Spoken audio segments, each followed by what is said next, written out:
going to be based on what you fear. On the right, you can see Todd Anderson, Tim Lyons on the left, and I'm going to be rooting against Counterbalance. Okay.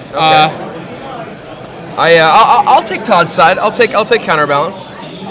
I think that game one looks like it's probably pretty rough for Todd. He doesn't have much in the way of disruption. He does have Counterbalance, and Counterbalance is very powerful against the Reanimator deck because so many of its spells cost 1 and 2 mana, and those are the points at which the Counterbalance deck has the highest concentration of hits.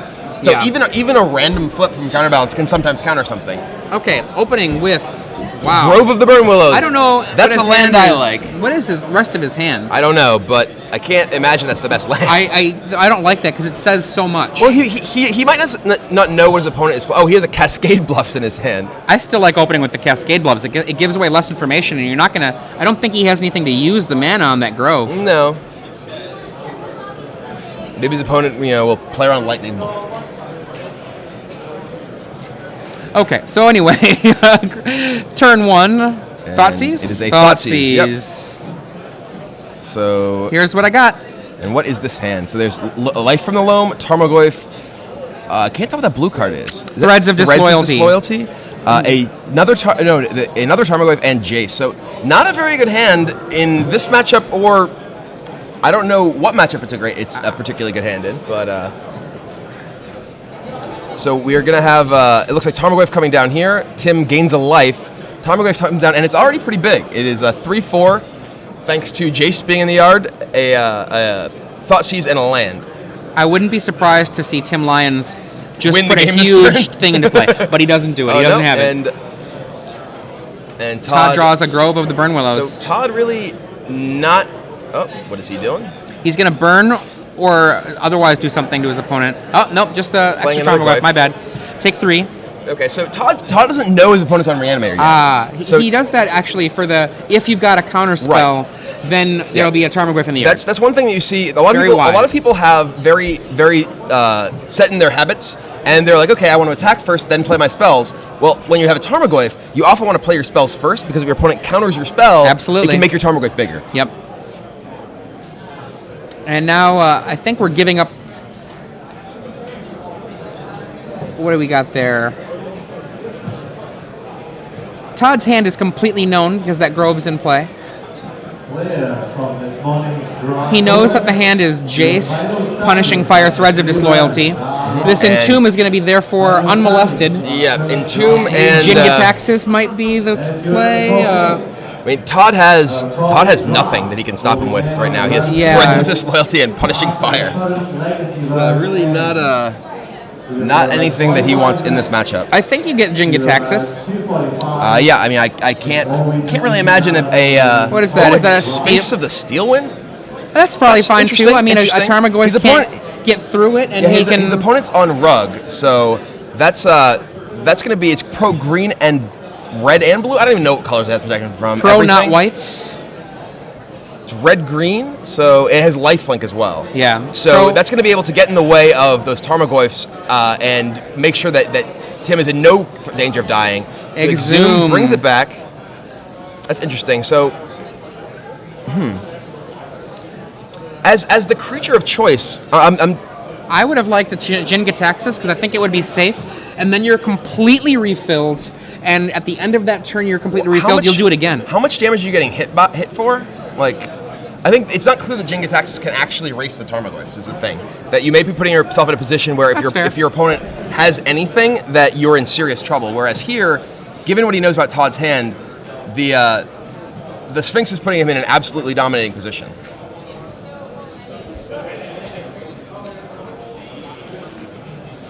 So Sphinx of the Steelwind is a flying first strike vigilance lifelink pro red pro green. So 6/6. End of the turn, Todd throws in a Punishing Fire for 2, gain life for 1 total net damage. So ding, not really enough. He really needs that Jace back. And yeah, dings himself for 1 to get another land.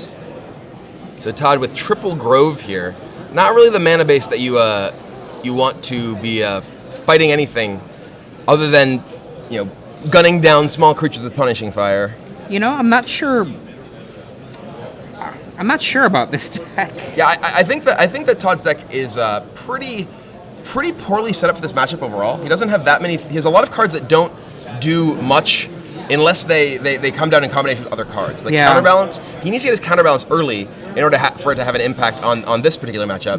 And he's just so many of his cards just don't interact well with the cards. Yeah, I mean, I see one unfair interaction to my mind, and that's top counterbalance, because Punishing Fire is only unfair against a very narrow subsection of opponents. So there's the counterbalance, and but that's game. So Todd did have Oblivion Rings and Swords in his deck that he could draw, but he given his Grove of the Burn Willows there, he had no mana he could actually cast them with. He had no white mana, so he is Rug counterbalance, splashing for Swords and Ring. So going to the sideboard, Todd does have 4 copies of Leyline of the Void, which he cannot actually cast. So is there no way to there's cast no way them? to cast them. That is hilarious. Okay, well maybe his opponent will lay an Urborg. Oh, he doesn't have Urborg in his deck, because Ely had an Urborg in his deck, so... Interesting. So, Todd, how do you think this sideboarding is going to go? Todd has access to Spell Pierce, Swords to Plowshares, Click, Blasts, and Leyline, all of which I think are reasonable to bring in. I think that everything in his sideboard is reasonable to bring in except for the Thrun. Yeah. And unfortunately, that's 13 cards, and I don't think that he has 13 cards he wants to take out and still be a deck. Punishing Fire is almost nothing in this matchup. Fire and Threads certainly come out. Yeah. Those are the 4 cards that automatically come out. That is 5 cards. I think Oblivion Ring has a utility. So I don't know that you want 6 total Oblivion Ring plus Swords. I think you can rely on just Swords. That's fair. That's absolutely fair. Though, I mean, O-Ring is largely in the deck to counter 3 mana cards, and there really aren't any in the. There is Show and Tell after sideboarding. Right. I mean, I don't know, honestly. Like, looking at this sideboard and looking at the main deck, I don't like this deck. I don't like it at all. I don't know. Okay, let's look at the other deck, actually. And I think Terastodon is a reasonable card, just to be able to potentially nuke out a whole swath of the board. There can be down a Counterbalance and a Sensei's Divining Top, and you might Show and Tell out a Terastodon. Pithing Needle is a card that I think could come in here. Pithing Needle can shut down. He can identify that there's he did not see a top, he did not see a Counterbalance. Well, and as we've been saying all weekend, it's very important to keep abreast of what other people are doing. And Jerry has talked about this Counterbalance deck. He's played this Counterbalance deck at previous tournaments. Well, it depends on how much Tim Lyons is hooked in. That's what I'm saying. Know, yeah. If Tim Lyons reads Star City Games Premium all the time, he should know. Yeah, absolutely. You know, that's the thing. I always say that to people. Read everything. Read everything you can. Because even if you don't like what's being written, other people are reading it. Other people are reading it. You get value out of knowing what other people are reading. Okay, but I think Pithing Needle could be of value. Spell Pierce. Show and Tell is a likely inclusion given its ability to play around any sort of graveyard hate. Though seeing a rogue mana base, it's not clear what graveyard hate you anticipate. I mean, what he showed there, I mean, who knows? Maybe he's a Delver deck with Punishing Fire. Maybe. You know, maybe. like, I'm just saying in terms of like what you would look at him and be like... What you could imagine his deck being. And I might look at Todd Anderson and say, this is a guy that wants to play Delver and everything. You know, like... It's sort of like, you know, you look at a certain player and you're like, this is the kind of guy that wants to play something and everything. I mean, I can name a couple people that I would expect to play the same style of thing and everything. A certain Guillaume. Yeah, you know, like true. Chapin is someone you can... Chapin always wants to be playing control. Wants to be. Pretty much always is. Yep. I expect if I were playing you, I would be probably likely playing against a fair deck that has powerful cards. Honestly, you know, like... Yeah, absolutely. So, I initially thought, you know, maybe Todd was positioned well for this matchup, but the more I sort of see the deck and the more I really think about how this is going to work, I'm not a fan of what's going on that side of the table. I mean, I definitely like Tim Lyons in this matchup. I think he basically has Counterbalance and then stuff. And a lot of other Counterbalance decks, what I've kind of liked about them is it just felt like they didn't have as much of the filler. Yeah. This deck just has... It has so many... It's trying to do so many different things. And look at the mana base. This looks like a mana base you would have built like 12 years ago. No, mine would have had four Sleeves of Brass, despite my opponents all have 4 Rashadin ports. I seem to recall you had a deck once where it had like 4 or 5 of the Odyssey lands or whatever. He's got a Sky Cloud Expanse. I know, I He's see got a the Sky Cloud Expanse. Expanse. Was it Huey that was like, I've got this Kibler deck and I've got 4 lands in play, but I have no mana? Yeah, the deck actually tried to cast Haunting Echoes, Abushan, Cephalid Emperor, and Violent Eruption in a mana base with terrible, terrible mana fixing in the format. We had eggs, man. We had eggs. We had eggs. Yeah, True. that deck was the worst deck I've ever played in the Pro Tour by a large margin. Hey, sorry to bring it up. I still made day 2 was the insane thing. I was able to defeat people with my horrible deck. Mana matters. I mean, one of the things that I think Zvi in recent years has really pushed is pushing the boundary of mana. And we saw that with the Mythic deck a couple of years ago. I think we even saw it in the mono green deck from, was that Hawaii? I forget where that was. Oh, the Vengevine deck? Yeah. In San Juan. San Juan, thank you. I knew it was an island. There are so many events now. Yeah. It's all muddling together now. Like, which island was it on? Which European country? Which American city? I'm waiting for them to have Grand Prix Ibiza. I would go to that for sure. You know, I would love to see Grand Prix Curacao. Yeah, you'd get a lot of Hall of Famers at that one. There would be a lot of Hall of Famers at Grand Prix Curacao. A shout out to any of you out there on the islands. We miss you. I can't remember. What's the name of the company in Lost? The Umbrella Corporation? No, not that one. I never watched Lost. You didn't? You didn't? Okay. No. I'm lost with your reference. I think I just was possessed by the spirit of LSV for a moment. So players still shuffling up, and I think we may have technically gone past the time limit for sideboarding and shuffling. We've actually seen this a lot in the feature match area. Yeah. I'm not a fan. Yeah, people take quite a while, and you technically only have 3 minutes between games to sideboard, shuffle, and present. So if you go over that time limit, you will, and a judge is paying attention, you will receive a warning for slow play. And this is something that a type of warning that you can accumulate throughout a tournament and get penalties for. So it's important to be able to make these decisions quickly and to not really engage in too much idle chatter with your opponent between games. It comes back to me via the powers of the internet that for a while, a couple of us were calling Curacao the Dharma Initiative. Okay. Todd Anderson looking at his hand, keeps it, says go. Leyline as a pregame. There it is. And did Todd mulligan to 5 to find this Leyline? Force of will, He mulligan to 5 just to find an uncastable Leyline. So there it is. So he's at least, I guess this is his plan. Now remember, show and tell is a common side-in for the other deck. And it's precisely for this reason. Yeah, and Tim also has access to Echoing Truth in his sideboard. So now, we don't know if he brought in all of that or any of that, but there are certainly outs. Yeah, that said, this is a very good spot for Todd to be in. He's already put his opponent in a position where he has to deal with this Leyline before his deck can do anything. What do you take here? That's Brainstorm, Counterbalance, Force of Will, Scalding Tarn. No lands in play for Todd yet. In many situations, I would advocate taking Brainstorm here, but this is not one of them. Yeah. This is a situation in which Tim needs to find a way to break through that Leyline in the Void before his deck can do anything. I think he needs to take Force of Will. I actually think you should take Counterbalance. That's also reasonable. I think the game could go long enough that the Counterbalance can come out and all the free counters that can happen. I can't see Tim's hand right now. He takes the Brainstorm. And Todd top decks a land that is perfect for him. That's awesome. Now Todd can wait on that Brainstorm until he's able to do the Brainstorm plus sack of the Scalding Tarn. I see Force of Will, Brainstorm, fast card, Entomb, Careful Study in Tim's hand. Careful Study? Careful Study when there's a Leyline in play is basically a really bad Brainstorm. Yeah, so we're just digging and losing some reanimation effects. It's a swamp. And I think there's an Entomb in his hand. He got rid of reanimation effects just because they're not so good right now. All right, so we're going to see Counterbalance come down this turn.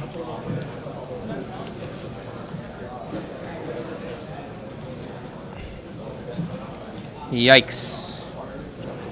So, despite mulling into 5, Todd was able to find his Leyline and put Tim Lyons in a rough spot right off the bat before the game even begins. Or rather, because he mulliganed to 5. and Counterbalance. And I believe this may elicit a Force of Will from Tim. Maybe not.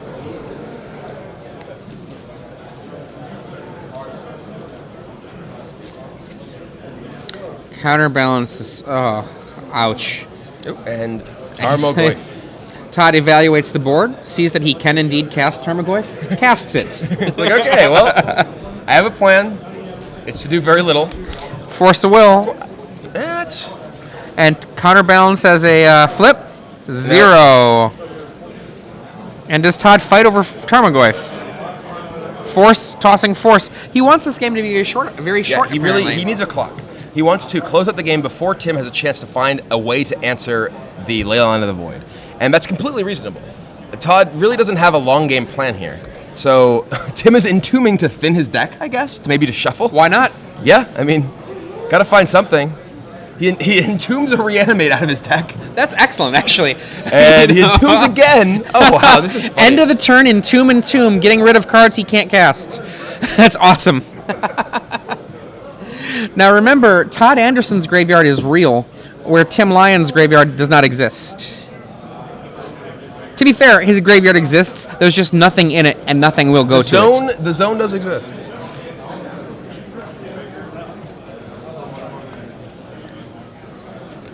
So, Tim is... And he draws... one card? Oh yeah, one card. So he's... Jeez. He needs to assemble quite a bit here. He needs to get a Show and Tell and a Fatty. Now he draws a Reanimate. In with the Tarmogoyf.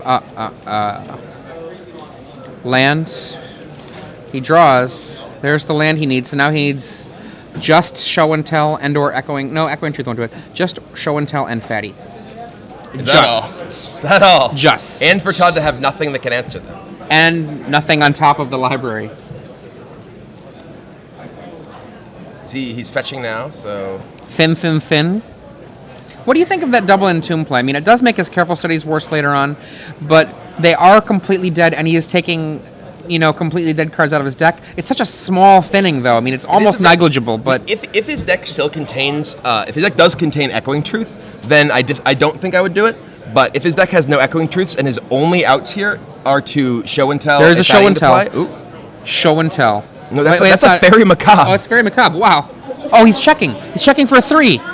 Spell Snare. All right. Well, Tim still does not have a Fatty. So if Tim just draws a Fatty here, he can Show and Tell right into play. Go, Fairy Macabre. He's coming. Beat down. He's coming. Who to beat down? Windrake. Go.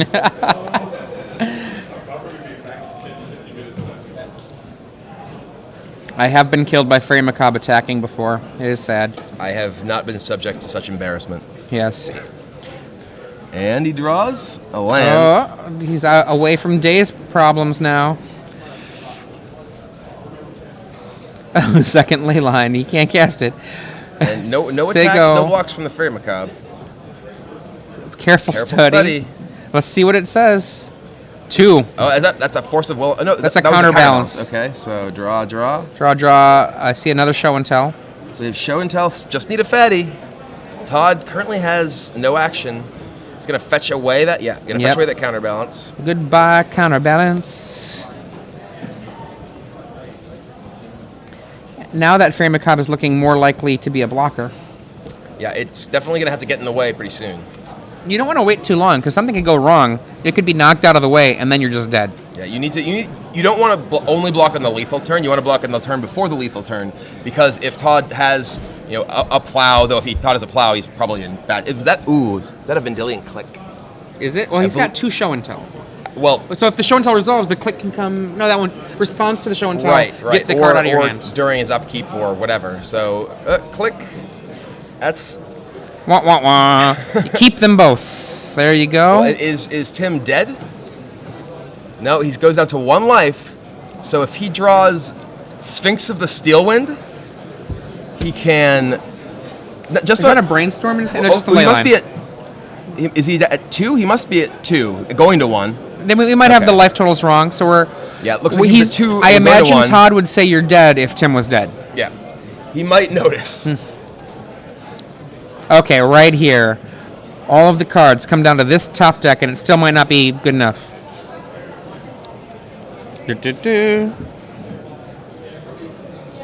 So... Blazing Archon would do it as well. Archon. Archangel. Elish Norn would do it. Daze. Daze does not do it. Daze is not big enough.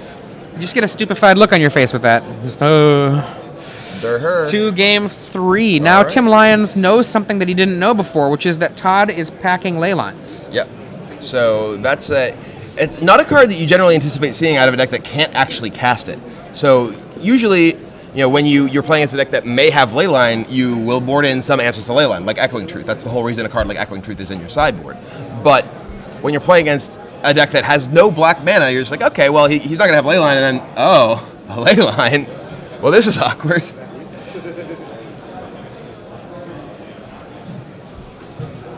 Okay. Going into game 3, we now have...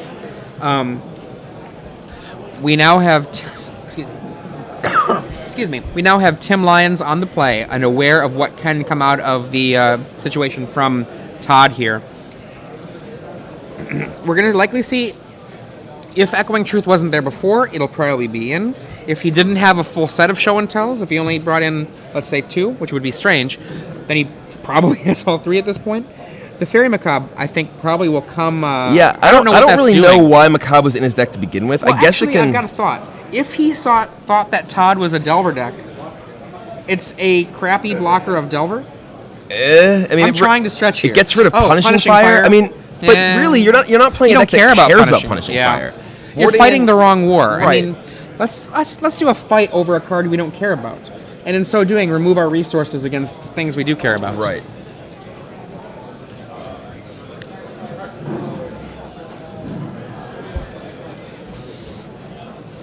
So, while I definitely thought that Tim had a pretty serious advantage in this matchup, if Todd is able to stick a Leyline again, I think that he may be in pretty good shape. Now Tim does know that they're in. We're going to see Echoing Truth in his deck. What do you think he takes out, other than those Fairy Macabres? I want the Fairy Macabres out of there. Those should be gone, I think. Absolutely. I think you might take down your a little